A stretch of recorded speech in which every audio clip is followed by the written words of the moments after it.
Hello guys, मैं रुखसार हसन, मैं हूं गुलजार अहमद, मैं असद याकूब। आप देख रहे हैं जी ऑथेंटिक रिएक्शन यूट्यूब चैनल। आपका हमारे इस चैनल पर दिल की अता दिलों से वेलकम। अगर आप देखना चाहते हैं इस तरह की रिएक्शन वीडियो तो हमारे चैनल जरूर सब्सक्राइब करें। उम्मीद करते हैं आप सब खैरियत से होंगे। यूँ हंसते रहें, मुस्कुराते रहें, हमें प्यार दिखाते रहें। आपके प्यार का थैंक्स जो आप लोग हमारे साथ अटैच हैं as a friend, as a family member daily basis पर। तो चलते हैं आज की वीडियो। यहाँ वीडियो का टाइटल है why America hate India, UPI new feature explain by Rahul. देखते हैं सबसे पहले वीडियो, फिर देते हैं अपना रिएक्शन। आजादी के बाद से सबसे बड़ा क्रांतिकारी कदम यूपीआई। नाम याद रखना, ये वो टैग है जिससे अमेरिका बुरी तरह डरा हुआ है। ये वो टैग है जिसकी वजह से भारत का फाइनेंशियल वर्ल्ड में डंका बजने वाला है। हमारे डिजिटल इंडिया का ये इनिशिएटिव किस प्रकार से वीजा और मास्टर कार्ड जैसी कंपनी को भी टक्कर दे रहा है। यूपीआई आखिर है क्या, किसने बनाया, क्यों बनाया, इसकी वजह से क्यों भारत का नाम हो रहा है यूपीआई। अमेरिका डर क्यों रहा है, वीजा मास्टर कार्ड की हालत क्यों खराब हो रही है, जानेंगे इस वीडियो में आम आदमी की आम भाषा में, क्योंकि ये चैनल आम आदमी के लिए है। बिजनेस और फाइनेंस, इकोनॉमिक्स, इन सभी चीजों में इंटरेस्ट है तो चैनल को सब्सक्राइब कर लेना, क्योंकि बहुत सारा माल पड़ा हुआ भाई लोग।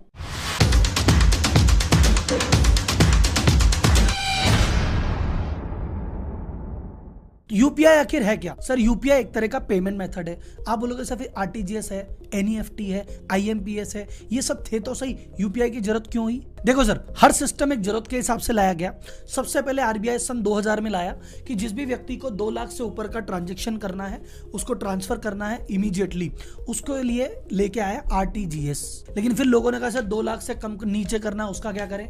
तो आरबीआई ने कहा इनका भी कुछ करना पड़ेगा, तो उनके लिए लेके आया एनईएफटी कि 2 लाख से कम का पेमेंट करना है तो कर दो। लेकिन अब 2 लाख से कम का पेमेंट कोई 10,000 कर रहा है, कोई 5,000 कर रहा है, तो भैया क्या करें? तो उन्होंने कहा एक काम करो, हम है ना इसको 30-30 मिनट के बैच में करेंगे, तो 2 लाख से नीचे का पेमेंट होगा, लेकिन एक बार में नीचे डायरेक्ट नहीं होगा, 30 मिनट का वेट करना पड़ेगा। लेकिन फिर जनता की मांग उठी कि सर 2 लाख से कम भी करना है, आधा घंटा वेट भी नहीं करना, जल्दी से करना है। तो यार आरबीआई बोली भाई कुछ तो करना पड़ेगा। तो आरबीआई ने 2008 में एक अलग से ऑर्गेनाइजेशन बनाया था, NPCI, national payment council of India. तो उन्होंने कहा कि भैया कुछ करो। तो उन्होंने कहा यार मैं 2010 में एक प्लेटफॉर्म लॉन्च किया, आईएमपीएस। उन्होंने कहा जो मोबाइल में इनकी सिम है इसको बना लेंगे बेस, इसके बेसिस पे ये लोग ट्रांसफर कर सकते हैं। तो आईएमपीएस आने के बाद से आप अपने मोबाइल की मदद से तुरंत 2 लाख से नीचे का ट्रांजैक्शन कर सकते हैं और फटाफट कर सकते हैं। तो आप बोले सर जब सारी सुविधा हो गई तो फिर क्या जरूरत? सर इसमें लिमिटेशन थी। एक, आप मर्चेंट को पेमेंट नहीं कर सकते थे। इस तरह का पेमेंट तो कर रहे हो जैसे अभी करते हो, 10 रुपए का, 20 रुपए का, 50 रुपए का, वो तो नहीं कर सकते थे, स्कैनिंग वाली सुविधा तो थी नहीं। दूसरा, ये सब करने से पहले बेनिफिशियरी भी ऐड करना पड़ता है, उसमें आधे 1 घंटे का टाइम लग जाता है। तो बोले यार फिर कोई ऐसी चीज होनी चाहिए जिसमें बेनिफिशियरी की भी जरूरत नहीं हो और ये जो मर्चेंट हैं दुकान पे, किराने पे, कपड़े, जूते, इनका सबका पेमेंट करने की व्यवस्था हो जाए। तो यही जो एनपीसीआई बना था 2008 में, जिसने आईएमपीएस का, इसने आईएमपीएस का अपग्रेडेड वर्जन लॉन्च किया जिसको हम जानते हैं यूपीआई के नाम से। इसको ब्रेन चाइल्ड माना जाता है कि इसको रघुराम राजन और दिलीप आस्पे करके, दोनों का ब्रेन चाइल्ड है, इन्होंने मिलकर लॉन्च किया था। इसमें अलग क्या है? इसमें अलग ये है कि इसमें आईएमपीएस का अपग्रेडेड वर्जन है, सारी चीजें वही है, लेकिन इसमें इन्होंने कह दिया एक वर्चुअल आईडी बना दी जिसको तुम्हारी यूपीआई आईडी कहते हो। उस आईडी के माध्यम से तुम किसी भी व्यक्ति को तुरंत पेमेंट कर सकते हो, 24/7 कर सकते हो, कोई चार्ज नहीं लगेगा, और मर्चेंट बैंकर किसी को 10 रुपए का जब 5 रुपए का आराम से कर सकते हो। अब सर यूपीआई कब लॉन्च हुआ? 2016 में, और 2022 में तो ताबड़तोड़ है। इंडिया डिजिटल पेमेंट के मामले में वर्ल्ड में नंबर 1 हो गया, महीने में 100 बिलियन से ज्यादा के ट्रांजैक्शन करने लग गया। ये कैसे पॉसिबल हुआ? यूपीआई की वजह से। और यूपीआई इतना पॉपुलर क्यों हुआ? क्योंकि देखो पहली बार 24/7 चलता था, फटाफट पेमेंट करता था, पैसे लग नहीं रहे थे। इसमें फीचर था इंटर ऑपरेटेबिलिटी। ये क्या होता है साहब? आपके पास अगर पेटीएम है तो आप पेटीएम वाले को ही पेमेंट कर सकते थे पहले। अब मान लो आप पेटीएम लेके घूम रहे हो, दुकानदार ने जीपे लगा रखा है, अब क्या करोगे? तो इसने कहा कि इंटर ऑपरेबिलिटी है, कोई दिक्कत नहीं है, तुम भाई साहब चाहे पेटीएम लेके आओ, मेरे पास चाहे गूगल पे हो, तीसरे भाई से चाहे फोन पे हो, आपस में आराम से ट्रांजैक्शन हो जाएगा और 1 भी रुपया नहीं लगेगा। अच्छा, दूसरा देखा जाए तो इसकी किस्मत में ही फैलना था। इसके साथ कुछ ऐसी चीजें हुई, कुछ ऐसी घटनाएं हुई जो शायद प्लान नहीं थी, लेकिन इसको बेनिफिट बहुत फटाफट मिला। ये 2016 में लॉन्च हुआ। इसके थोड़ी देर बाद अगस्त 2016 में फोन पे ने इसको कहा कि मैं यूपीआई कनेक्ट कर लेता हूँ। सितंबर 2016 में जियो आ गया, जिसने सबके हाथ में इंटरनेट दे दिया, सबके पास इंटरनेट हो गया, इसमें और बूस्ट मिला। नवंबर 16 में सबसे बड़ा बूस्ट डिमोनेटाइजेशन हो गया, नोटबंदी हो गई, तो भैया अब तो ऑप्शन ही एक रह गया, तो इससे और बूस्ट मिला। तो यूपीआई को फैलाने के लिए गवर्नमेंट ने एक इंटरेस्टिंग चीज क्या की, गवर्नमेंट ने कहा हमारे भरोसे करेंगे, पता नहीं कब फैलेगा नहीं फैलेगा, भाई साहब पूरी ब्यूरोक्रेसी है। इन्होंने प्राइवेट कंपनी को अलाउ कर दिया कि तुम आराम से यूपीआई काम में लो, कोई टेंशन नहीं है। सबसे पहले फोन पे को अलाउ किया। सितंबर 2017 में तेज आया, तेज नाम सुना है आपने, कभी ना कभी यूज भी लिया होगा, जिसका नाम बदल के अब जीपे हो गया, गूगल पे। उन्हें गूगल को कहा तुम काम में लो। अब गूगल इतनी बड़ी जायंट कंपनी, दुनिया भर के पैसे, दुनिया भर की मार्केटिंग, खूब दबा के खुल के प्रचार किया, इसलिए यूपीआई फैल गया। नवंबर 17 में पेटीएम बोला मैं भी ले लूं, भाई तू भी ले ले। तो यूपीआई ने क्या किया, सारी कंपनियों को कहा आराम से अलाउ है, काम में लो काम में लो। तो जब एक पहले तो गवर्नमेंट प्रचार करती, अब ये सारी कंपनियां मिलकर प्रचार कर रही है, यूज करने में आसान है, फ्री और है, तो भाई साहब फैलना ही था। इसके फैलने की सीमाएं देखो कि यूपीआई के डेली 22 करोड़ ट्रांजैक्शन होते हैं और पर मंथ जो इसकी ग्रॉस मार्केट वैल्यू है 10 लाख करोड़ से ज्यादा की है। भाई बात ऐसी है, यूपीआई तो फैल गया, फल गया, फूल गया, मजे आ गया इसको, लेकिन हमारा पोर्टफोलियो कैसे फूले, हम आगे कैसे बढ़े, जैसे यूपीआई फैला हमारा पैसा कैसे फैले भाई साहब। तो भैया अब सुनो एकदम आपके काम की बात ऐसी कि नए नए लोगों को शौक चढ़ा है भैया इन्वेस्टमेंट करने का, शेयर मार्केट में घुसने का। कोई ट्रेडिंग करने के लिए घुस रहा है, कोई इन्वेस्ट के लिए घुस रहा है, और उनको लग रहा है शेयर मार्केट तो जादू है भैया, कुछ ऐसा करेंगे हो जाएगा, किस्मत चलनी चाहिए, ये होना चाहिए वो होना चाहिए। बट भैया कोई जादू वादू नहीं है, पूरा खेल है नॉलेज का। लक्ष्मी चाहिए तो सरस्वती की पूजा करो।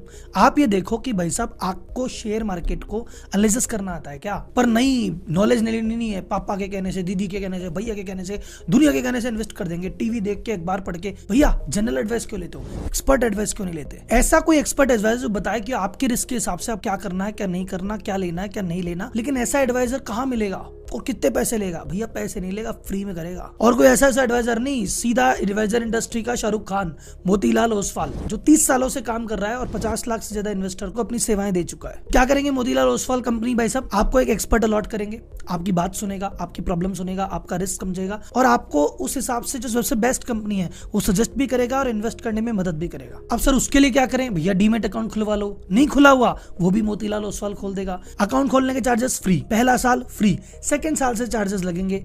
बस हर बार ट्रांजैक्शन बाय सेल पे 20 रुपए पर लॉट आपका खर्चा आएगा। तो डीमेट अकाउंट खोलने के लिए क्या चाहिए? पैन कार्ड, आधार कार्ड, बैंक डिटेल, खुल गया अकाउंट।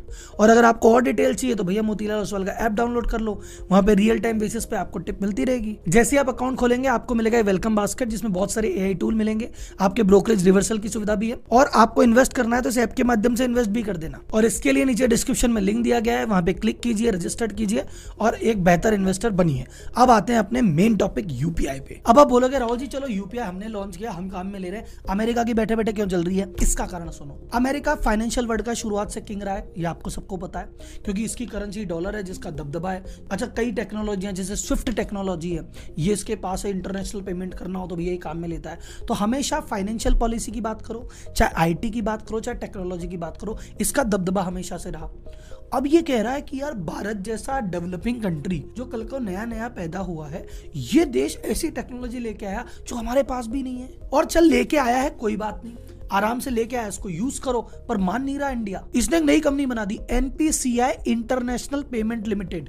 और इस कंपनी का उद्देश्य क्या है? इस कंपनी का उद्देश्य यूपीआई सिस्टम को पूरे विश्व में अप्लाई करवाना। सबसे पहले भूटान ने एक्सेप्टेंस दी, भूटान में लागू हो रहा है, दुबई में लागू हो रहा है, सिंगापुर में लागू हो रहा है, और 10 कंट्रियां ऐसी है जिन्होंने भी इच्छा जाहिर कर दी है। वो कंट्रियां मेजरली तो भी एशिया की है, मलेशिया, थाईलैंड, फिलीपींस, वियतनाम, ये सारी कंपनियां।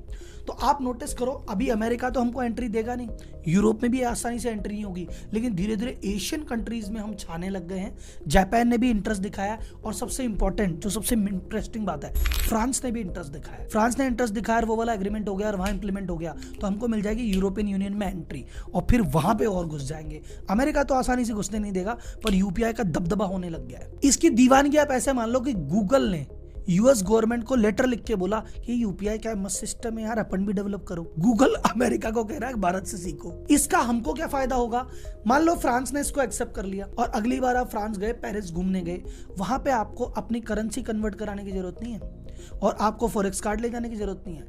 आप सीधा मोबाइल लेके जाओ, यूपीआई से ट्रांजैक्शन करो फ्रांस में बैठ के। इससे एक और फायदा, एनवायरमेंट को भी फायदा होगा। बोले क्यों सर? साल में 2 लाख करोड़ से ज्यादा का खर्चा नोट को छापने और मेंटेन करने में आ जाता है, क्योंकि नोट में क्या होता है, कई बार नोट फट गए, कई बार नोट गल गए, या फिर किसी ने नोट पे लिख दिया सोनम गुप्ता बेवफा है, तो नोट खराब हो गया। तो इन नोटों को बदलने में, मेंटेन करने में भैया बहुत पैसा लगता है। यूपीआई हो जाएगा तो इन नोटों की छपाई कम हो जाएगी, तो कॉस्टिंग बचेगी, तो वो कॉस्टिंग जो है इस टेक्नोलॉजी को डेवलपमेंट करने में काम आ जाएगी। अब आप बोलोगे सर जी वीजा और मास्टर कार्ड क्यों चिड़े हुए हैं? अमेरिका की गवर्नमेंट का तो समझ में आता है कि इज्जत की बात हो गई। वीजा मास्टर कार्ड इसलिए चिड़े हुए हैं, आपको पुराने जमाने में लेके चलता हूँ। पहले नए नए एटीएम खुलने लगे, आपके पास अगर आईसीआईसी बैंक का एटीएम है तो भाई साहब आपको आईसीआईसी के एटीएम में ही जाना पड़ेगा, वहीं से पैसा निकलेगा, आप एचडीएफसी से निकाल नहीं सकते। ऐसा क्यों होता था? आईसीआईसी वाला कह रहा है कि भैया मेरा एचडीएफसी से लड़ाई चल रही है, कंपटीशन है, कि मेरा जो डेटा है वो मैं एचडीएफसी को थोड़ी दूंगा, जाके तू ही निकालेगा।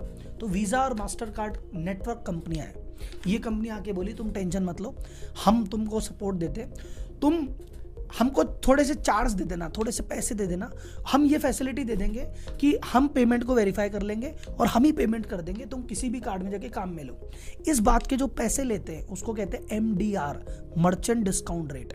ये 1% से लेके 3% तक होता है। आप शॉपिंग करने जाओ तो दुकानदार बोलता है भैया चार्ज लगेगा, कई बार दुकानदार ऊपर से चार्ज लेता है, जो दुकानदार नहीं लेते उनकी जेब से 2% का चार्ज लग जाता है। तो ये जो MDR है ये यूपीआई में 0 है। तो दुकानदार क्या बोल रहा है, यार कार्ड से पेमेंट मत करो, 2% लग जाएगा, आप तो यूपीआई मार दो। तो धीरे धीरे वीजा और मास्टर कार्ड का डोमिनेंस कम हो रहा है, और इंडिया में कम होता तो ठीक है, भाई साहब पूरे वर्ल्ड में जाके तैयारी कर ली है तो इसलिए इन दोनों कंपनियां डरी हुई है। अब आप बोलोगे सर जी यूपीआई ने तो बहुत सुविधा कर दी, मजे आ गए। सर सुविधा तो अब करेगी, आरबीआई पूरी तैयारी लेके बैठा है। अभी जो हमारे आरबीआई के गवर्नर है उन्होंने एक कॉन्फ्रेंस में 3 बेनिफिट बताए कि 3 नए फीचर हम यूपीआई में लॉन्च कर रहे हैं। पहला फीचर, यूपीआई को क्रेडिट कार्ड से लिंक करेंगे।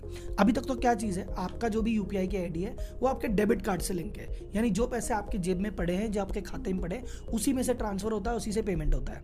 क्रेडिट कार्ड से अभी तक पेमेंट नहीं हो रहा, क्रेडिट कार्ड से भी होने लग जाएगा। ये वीडियो बनाते टाइम ये चीज लागू हो चुकी है, अभी फैलने में थोड़ा टाइम लेगी पर लागू तो कर दी। दूसरा फीचर जो यूपीआई लॉन्च कर रहा है वो है यूपीआई लाइट, कि तुम बिना इंटरनेट के भी पेमेंट कर सकते हो। बोलिए ये कैसे? भाई तुम घर से बटवे में पैसे लेके चलते हो, ये कहता है यूपीआई लाइट है, इसमें 2000 रुपए तुम रख लो और 200 रुपए के ट्रांजेक्शन तुम कर सकते हो, तुम्हें इंटरनेट की भी जरूरत नहीं है। तीसरा फीचर जो इन्होंने लॉन्च किया बोले यूपीआई 1 2 3। बोले क्या?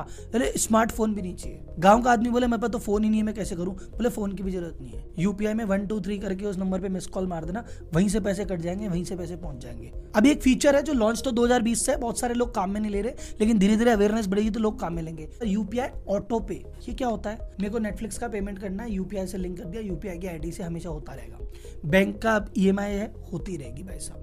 कुछ भी तरह का ऑटो पे करना है, जो मंथली इंस्टॉलमेंट जानी है, यूपीआई के माध्यम से जा सकती है। यूपीआई में सब अच्छा है क्या, खराब नहीं है क्या? सब खराब ये है कि हमने इंफ्रास्ट्रक्चर जिस हिसाब से इसको डेवलप किया था ना कि यूपीआई में ये वाली चीजें हम करेंगे, ये तो उससे कई गुना तेजी से फैल गया। तो अभी इंफ्रास्ट्रक्चर पे बहुत कुछ काम करना बाकी है, और उसकी टेक्नोलॉजी को डेवलप करने में भी यूपीआई को स्मूथ होने में थोड़ा टाइम और लगेगा। तीसरा, अभी इसको यूपीआई को जनता ने बहुत ज्यादा पॉपुलर कर दिया क्योंकि ये चीज फ्री थी और उसके कन्वीनियंट थी, लेकिन अभी भी बैंक्स वगैरह जो है इसको खुल के प्रमोट नहीं कर रही, क्योंकि बैंक्स कह रही कोई फायदा तो मिल नहीं रहा। पहले तो क्या कहीं ना कहीं से कुछ ना कुछ मिल जाता है, तो क्या प्रचार करने में अच्छा लगता है कि कुछ फैलाएंगे तो कमाई होगी। अब बैंक कह रही कमाई। जी वीडियो तो होगी खत्म।